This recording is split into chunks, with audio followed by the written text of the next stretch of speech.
आज कोल्हापूर जिल्ह्यामध्ये गरज नसणाऱ्या शक्तीपीठ मार्गासाठी सर्व पक्षी मंडळी आम्ही एकत्र आलेलो आहोत। काही गरज नाही शक्तीपीठ मार्गाची या महाराष्ट्रामध्ये। विनाकारण शेतकऱ्यांना त्रास द्यायचा, शेतकऱ्यांच्या जमिनी त्या निमित्तानं हडप करायचा, असाच हा उद्देश डोळ्यासमोर ठेवून हा शक्तीपीठ मार्गाचं भूत जे महाराष्ट्राला लादण्याचा प्रयत्न केलाय। तर या कोल्हापूर जिल्ह्यातले महाराष्ट्रातले तमाम शेतकरी हा शक्तीपीठ मार्गाला विरोध करतील।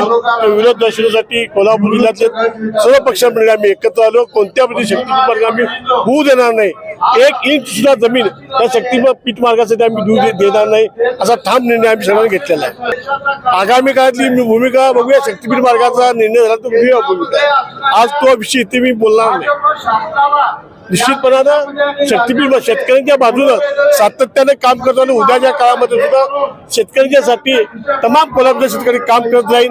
शक्तीपीठ मार्गाला प्रचंड असा विरोध जे काय करायला लागेल ते करण्यामध्ये आम्ही पुढे राहू। सत्तेतील आमदार म्हणतायत हा स्वार्थासाठी मोर्चा काढला जातो, राजेश क्षीरसागर म्हणतात त्यांना तर भ्रष्टाचाराच्या दुसरा त्यांच्यासमोर काही विषय नाही।